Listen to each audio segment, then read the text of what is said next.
जानते हैं।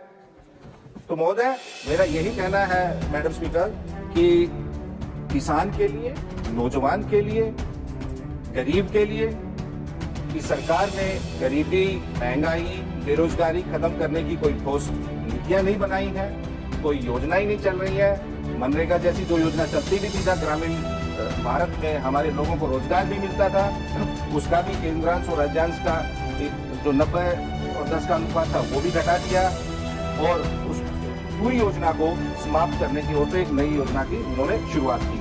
तो कहना यही है कि सरकार का गरीबी पे, बेरोजगारी पे कोई ध्यान नहीं है। हमारी रेलवे की या सेना की जो नौकरियां थी वो भी खत्म कर दी है। तो अब ये सरकार चीटी पर तोप चला रही है और चीटी पे तोप चला के अपने आप को बहादुर बता रही है। तो ये कहना है कि बीमारी है कैंसर की और ये इलाज कर रहे हैं सिर दर्द का। तो ऐसे में तो इस देश की गरीबी, बेरोजगारी दूर होने से रही। एक मजबूत रीढ़ की हड्डी की जरूरत है जो किसी के सामने झुके ही नहीं कि चाहे पाप होगा किसी और का। हमें अपनी मातृभूमि के नौजवानों के लिए ये जो आपने 1628 खरब 41 अरब का विनियोग अप्रोप्रिएशन बिल आप लेके आ रहे हैं, इसमें मिडिल क्लास और गरीब है का? लहजे में बदजुबानी और चेहरे पर नकाब लिए फिरते हैं वो, जिनके खुद के बही खाते बिगड़े हैं वो हमारा हिसाब लिए फिरते हैं। हमारी अर्थव्यवस्था शोर बहुत करती है मगर अंदर से, भीतर से बहुत खोखली है। अगर आपने 10,000 का लोन ले लिया तो बैंक के लोग लाठी डंडा ले लेके आपके पीछे भागते हैं, आपको प्रताड़ित करते हैं, आपके मान सम्मान और इज्जत को तार-तार करते हैं। वही दूसरी तरफ अगर कोई 10-15 हजार करोड़ का लोन ले लेता है तो वही सरकार उनका लोन माफ कर देती है। क्या इनकी बहादुरी केवल गरीब और लाचार आदमी पे निकलती है? जब हम विश्व गुरु नहीं थे तो 2014 में बेरोजगारी दर क्या थी और आज अमृतकाल में बेरोजगारी दर क्या है? डॉलर के मुकाबले रुपए की कीमत क्या थी और आज अमृतकाल में रुपए की कीमत क्या है? लेकिन उन्होंने अपनी नोटबंदी और रोजगार बंदी करने के बाद उन 81 करोड़ लोगों का काम धंधा छीन लिया और आज उनको जिंदा रहने के लिए 5 किलो अनाज देना पड़ रहा है इनको। जो जितना ज्यादा लूटेगा वो ये सरकार का उतना ही प्यारा होगा। तो अब ये सरकार चीटी पर तोप चला रही है और चीटी पे तोप चला के अपने आप को बहादुर बता रही है। Shri Sanjay Yadav. Thank you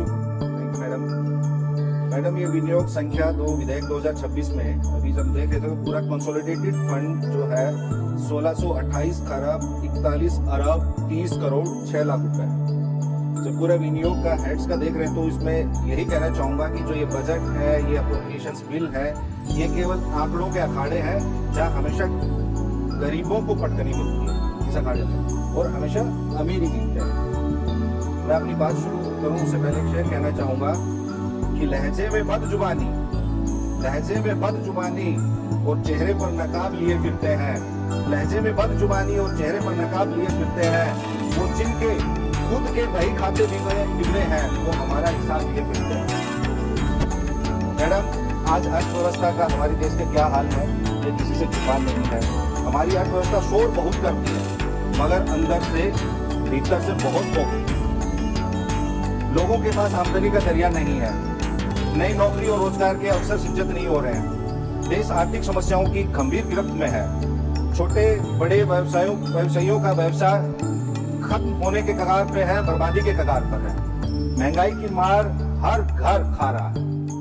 middle class के सामने आर्थिक चुनौतियां इससे कहीं अधिक गंभीर है जितना हमें दिख रही हैं। बाजार में सन्नाटा पसरता जा रहा है और तो और अब तो शैम्पू साबुन बनाने वाली कंपनियां तक खुद स्वीकार कर रही हैं कि उनके प्रोडक्ट की बिक्री में भारी गिरावट आ गई है और उपभोक्ता बाजार का ग्राफ भी लगातार निरंतर गिरता जा रहा है। लोग आर्थिक तंगी के चलते अपनी छोटी छोटी जरूरतों के लिए कर्ज ले रहे हैं और फिर उसे चुका भी नहीं पा रहे।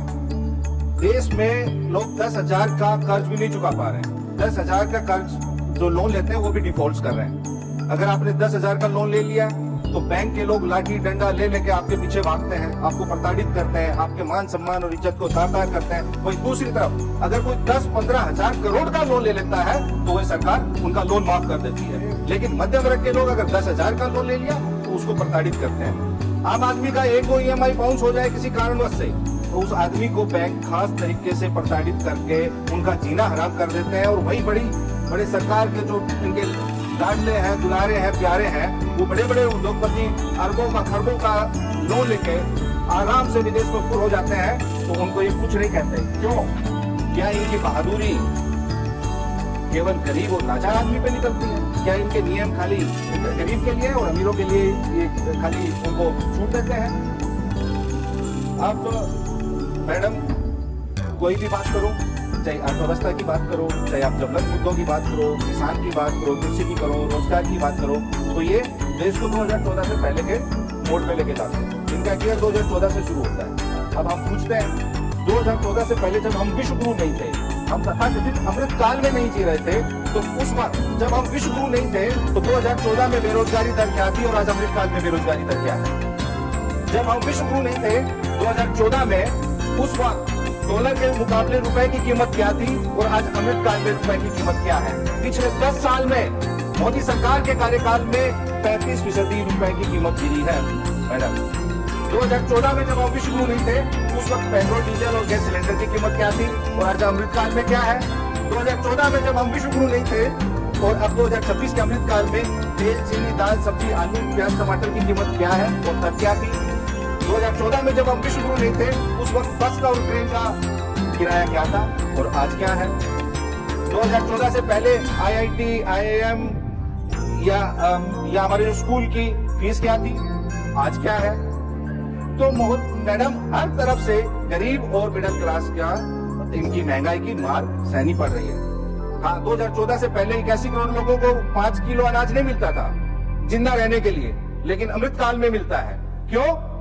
क्योंकि 2014 से पहले उन 81 करोड़ लोगों के हाथ में काम था, रोजगार था, लेकिन उन्होंने अपनी नोटबंदी और रोजगार बंदी करने के बाद उन 81 करोड़ लोगों का काम धंधा छीन लिया और आज उनको जिंदा रहने के लिए 5 किलो अनाज देना पड़ रहा है इनको।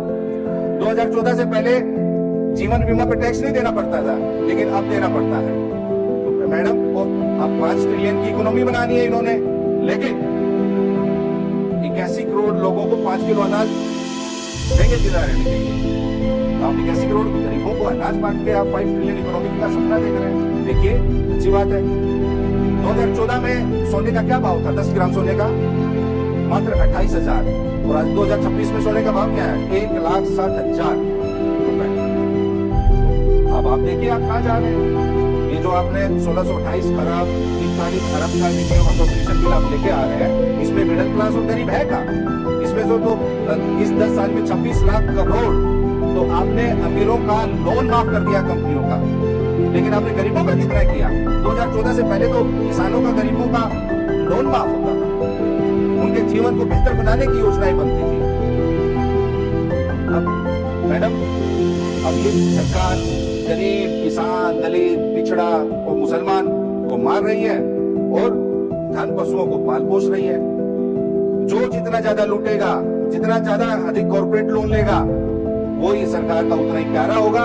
लेकिन जो गरीब मेहनत से काम करेगा या ऐसे जो हमारे उद्योगपति अधिक रोजगार के अवसर सृजित करेंगे, उनको विभिन्न एजेंसियों से डराएंगे, धमकाएंगे या और कुछ करेंगे सब।